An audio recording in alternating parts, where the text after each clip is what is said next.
உண்டாவதாக. நேற்றும் இன்றும் என்றும் மாறாத இயேசு கிறிஸ்துவின் இனிய நாமத்தினால் உங்கள் அனைவரையும் நான் வாழ்த்துகிறேன். இன்றைய தேவ செய்தி, யாக்கோபின் குடும்பத்தை பற்றிய உண்மைகள். உபாகமும் 33ஆம் அதிகாரத்தின் 27ஆம் வசனத்திலே, அனாதி தேவனே உனக்கு அடைக்கலம் என்று எழுதப்பட்டிருக்கிறது. யெஷூரன் என்ற பெயரிலும் யாக்கோப் என்ற பெயரிலும் இஸ்ரவேல் என்ற பெயரிலும் மோசே மூலமாக சொல்லப்பட்ட ஆசீர்வாதங்கள் இவைகளே. இதை உபாகமம் 33ஆம் அதிகாரத்தின் 26 வசனத்திலிருந்து 29 வசனம் வரை நாம் காண்கிறோம். யாக்கோபு என்றாலும் இஸ்ரவேல் என்றாலும் யெஷூரன் என்றாலும் ஒரே நபர்தான். இங்கு அனாதி தேவனே உனக்கு அடைக்கலம் என்பது யாக்கோபுக்கு அவர் அனாதி தேவனாக இருக்கிறார் என்று நாம் காண்கிறோம். இந்த அனாதி தேவன் என்பது தேவ தூதர்களையும் மனிதர்களையும் உண்டாக்குவதற்கு முன்பே காலவரையற்ற அனாதி தேவனாய் இருக்கிறார் என்பதை நமக்கு காட்டுகிறது. நம் புத்திக்கு எட்டாத இந்த உண்மை யாக்கோபுக்கு கிடைத்த மேன்மையாக இருக்கிறது.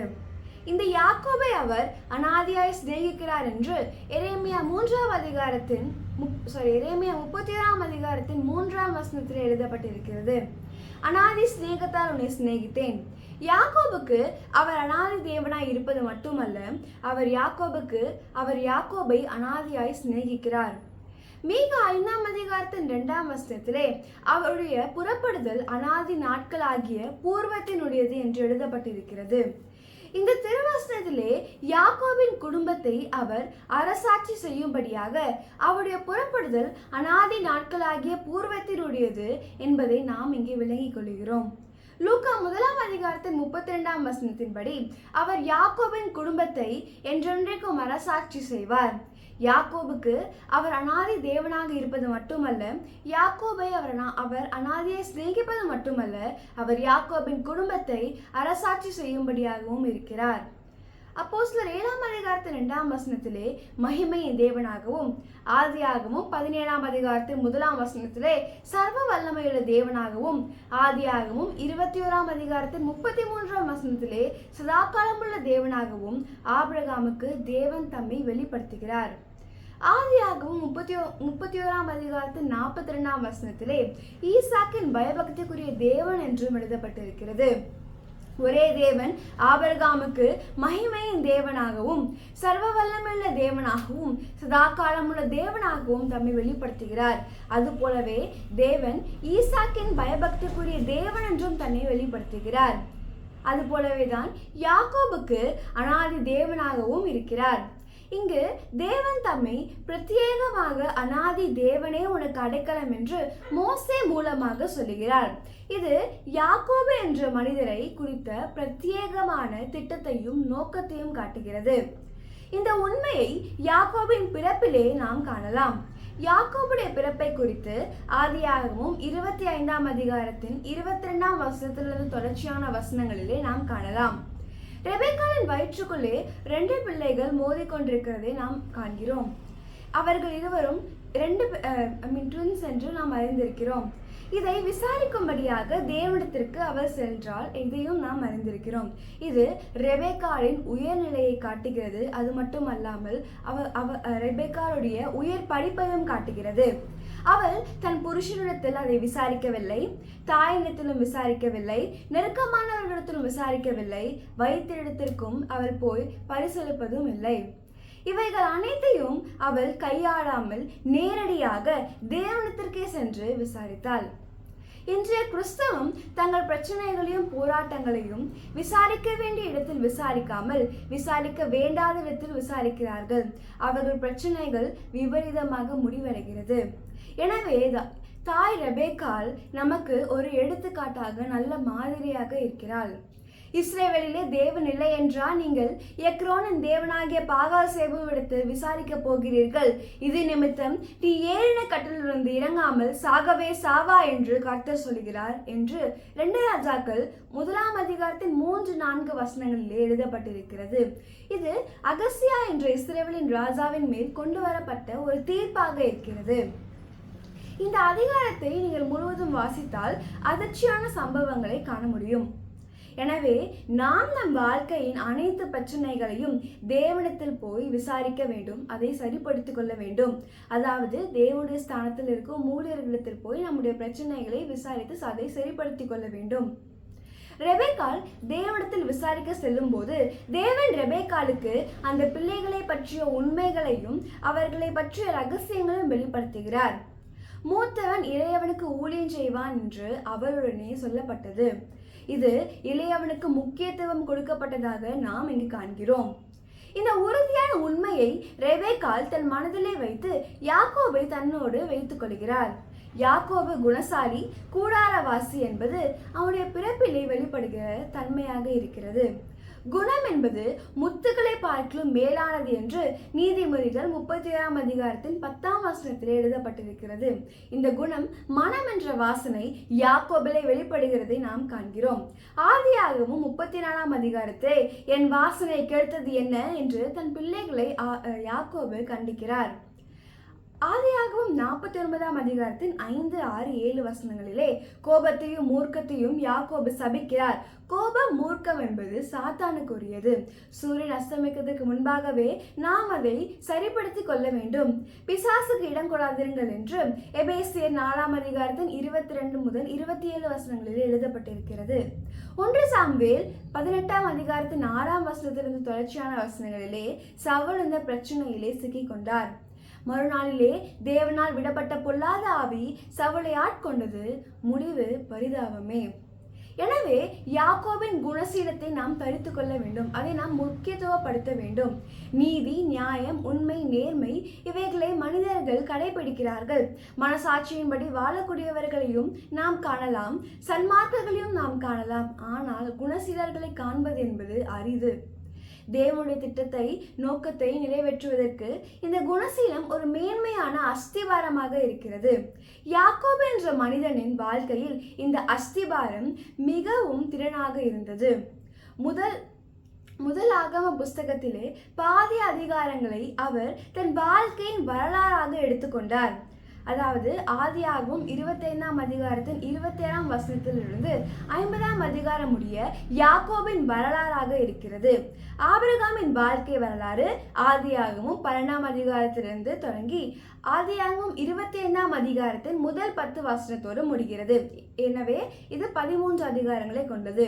ஈசாக்கின் வாழ்க்கை வரலாறு ஆதியாகமம் 21ஆம் அதிகாரத்தில் துவங்கி ஆதியாகமம் 28ஆம் அதிகாரத்தின் முதல் 5 வசனங்களோடு முடிகிறது. ஆதியாகமம் 35ஆம் அதிகாரத்தின் 28, 29 வசனங்களிலே அவன் குமாரனாகிய ஏசாவும் யாக்கோபும் அவனை அடக்கம் பண்ணினார்கள் என்று எழுதப்பட்டிருக்கிறது. எனவே ஆபிரகாமின் வாழ்க்கை வரலாறு 13 அதிகாரங்கள், ஈசாக்கின் வாழ்க்கை வரலாறு 7 அதிகாரங்கள், யாக்கோபின் வாழ்க்கை வரலாறு 25 அதிகாரங்கள். ஆபிரகாம், ஈசாக், யாக்கோபு என்ற முற்பிதாக்களின் வாழ்க்கை வரலாறு இவைகளே. இங்கு யாக்கோபுடைய குணசீலம் தேவனுடைய திட்டத்தையும் நோக்கத்தையும் நிறைவேற்றக்கூடிய அஸ்திபாரமாக இருக்கிறது. இந்த அஸ்திபாரத்துக்கு மேலாக யாக்கோபின் வாழ்க்கையின் அனுபவங்கள் கட்டடமாக கட்டப்பட வேண்டும். அதாவது இந்த குணசீலத்திற்கு மேலாக தேவனுடைய சித்தத்தை யாக்கோபு தன் வாழ்க்கையில் நிறைவேற்ற வேண்டும். ஆனால் தேவனுடைய விருப்பத்திற்கு மாறாக ராகேல், யோசேப்பு, பென்யமீன் என்பவர்களால் யாக்கோபின் வாழ்க்கையில் யாக்கோபு தன் வாழ்க்கையில் பல பிரச்சனைகளை சந்திக்கிறார். அக்கா தங்கி பிரச்சனை, யோசேப்புக்கும் அண்ணன்மார்களுக்கும் உள்ள பிரச்சனை, யோசேப்பு தம்பி பென்யமீனை சிறைப்படுத்தின பிரச்சனை, யோசேப்பின் கடின மனதை யூதாவின் நொறுங்குண்ட இருதயம்தான் வார்த்தைகளாலே உடைக்கிறது. அதை நாம் ஆதியாகமம் 44ஆம் அதிகாரத்தின் 16ஆம் வசனத்திலிருந்து அதன் அதிகாரத்தின் தொடர்ச்சியில் நாம் காணலாம். யோசேப்பு அனைவருக்கும் முன்பாக சத்தமிட்டு அழுகிறதை நாம் இங்கு காண்கிறோம். தொடர்ந்து யாக்கோபுடைய குடும்பம் எகிப்துக்கு கொண்டு வரப்படுகிறது. ஆதியாகமம் 47ஆம் அதிகாரத்தின் 9ஆம் வசனத்திலே பார்வோனுக்கு முன்பாக யாக்கோபு தன் வாழ்க்கை கொஞ்சமும் சஞ்சலம் உள்ளதுமாய் இருக்கிறது என்று பதிவு செய்கிறார். ஆதியாகமம் 50ஆம் அதிகாரத்திலே யாக்கோபின் மரணத்தை நாம் காண்கிறோம். யாக்கோபின் குடும்பம் தொடர்ச்சியாக 430 ஆண்டுகள் எகிப்திலே இருக்கிறார்கள். இவர்கள் எகிப்திலிருந்து பஸ்கா ஆட்டுக்குட்டியின் மூலமாக விடுதலையாக்கப்படுகிறார்கள். அதாவது 430 ஆண்டுகள் இவர்கள் எகிப்தில் இருக்கிறார்கள். எகிப்திலிருந்து பஸ்கா ஆட்டுக்குட்டியின் மூலமாக இவர்கள் விடுதலையாக்கப்படுகிறார்கள். செங்கடலிலே பார்வோனையும் சேனையும் வீழ்த்தினார்கள், வெற்றி சிறந்தார்கள். பின்பு அவர்கள் வனாந்தரத்திற்கு கொண்டு வரப்படுகிறார்கள். இந்த வனாந்தரத்தை கடந்துதான் அவர்களால் வாக்குத்தத்தம் பண்ணப்பட்ட தேசத்தை அடைந்து கொள்ள முடியும். வனாந்திரத்திலே அவர்கள் தூதர்களின் அப்பத்தை, அதாவது மன்னாவை புசிக்க வேண்டும். அது அவர்களுக்கு வெறுப்பாக இருந்தது. எகிப்திலே அப்படி சாப்பிட்டோம், இப்படி சாப்பிட்டோம் என்று அவர்கள் புலம்பினார்கள், முறையிட்டார்கள். தேவன் நம்முடைய ஆகாரத்தை முறைப்படுத்துகிறார். அதுவே நம் உடலுக்கு ஆரோக்கியமும் பலனுமாம். இதை மனிதர்கள் புரிந்து கொள்வதும் ஒத்துக்கொள்வதும் ஏற்றுக்கொள்வதும் இல்லை. 1 கொரிந்தியர் 6ஆம் அதிகாரத்தின் 13ஆம் வசனத்திலே வயிற்றுக்கு போஜனமும் போஜனத்துக்கு வயிறும் இருக்கும் தேவன் இதையும் அதையும் ஒழிய பண்ணுவார் என்று எழுதப்பட்டிருக்கிறது. இதையும் அதையும் ஒழிய பண்ணுவார் என்றால் என்ன? அதன் பொருள் என்ன? போஜனத்தையும் ஒழிய பண்ணுவார், வயிற்றையும் ஒழிய பண்ணுவார் என்பதே. லேவியராகமம் 1ஆம் அதிகாரத்தின் 16-17 வசனங்களிலே புறாவின் இறைப்பையை அதன் மலத்தோடு கூட எடுத்து அதை பலிபீடத்தின் கீழே எரிந்துவிட்டு அதை 2ஆக்காமல் பிளந்து ஆசாரியன் பலி செலுத்துகிறான். உங்கள் சரீரத்தையும் நீங்கள் பலி செலுத்த வேண்டுமானால் இறைப்பையையும் மலமும் இருக்கக்கூடாது. ரோமர் 12ஆம் அதிகாரத்தின் முதல் 2 வசனங்களிலே நீங்கள் உங்கள் சரீரங்களை பரிசுத்தமும் தேவனுக்கு பிரியமுமான ஜீவ பலியாக ஒப்புக் கொடுக்க வேண்டும் என்று தேவனுடைய இரக்கங்களை முன்னிட்டு உங்களை வேண்டிக் கொள்ளுகிறேன். இதுவே நீங்கள் செய்யத்தக்க புத்தியுள்ள ஆராதனை என்று எழுதப்பட்டிருக்கிறது. மன்னாவை நாம் தொடர்ந்து புசிப்பது நமக்கு நல்லது. யோவான் 6ஆம் அதிகாரத்தின் 59ஆம் வசனத்திலே நானே வானத்திலிருந்து இறங்கின ஜீவ அப்பம், இந்த அப்பத்தை புசிக்கிறவன் என்றென்றைக்கும் பிழைப்பான். நான் கொடுக்கும் அப்பம் உலகத்தின் ஜீவனுக்காக நான் கொடுக்கும் என் மாம்சமே என்று இயேசு சொல்லுகிறார். யோவான் 6ஆம் அதிகாரத்தின் 55ஆம் வசனத்திலே என் மாம்சம் மெய்யான போஜனமாயிருக்கிறது, என் ரத்தம் மெய்யான பானமாயிருக்கிறது என்று எழுதப்பட்டிருக்கிறது. 1 கொரிந்தியர் 11ஆம் அதிகாரத்தின் 27ஆம் வசனத்திலே எவன் அபாத்திரமாய் கர்த்தருடைய அப்பத்தை புசித்து அவருடைய பாத்திரத்தில் பானம் பண்ணுகிறானோ அவன் கர்த்தருடைய சரீரத்தையும் ரத்தத்தையும் குறித்து குற்றமுள்ளவனாய் இருப்பான் என்று எழுதப்பட்டிருக்கிறது. அபாத்திரமாய் போஜனம் பானம் பண்ணுகிறவன் கர்த்தருடைய சரீரம் என்ன என்று நிதானித்து அறியாததினால் தனக்கு ஆக்கினை தீர்ப்பு வரும்படி போஜனபானம் பண்ணுகிறான். எனவே நம்மை நாமே நிதானித்து அறிந்தால் நாம் நியாயம் தீர்க்கப்படும். இது நமக்கு எழுதப்பட்ட எச்சரிப்பான வார்த்தையாக இருக்கிறது.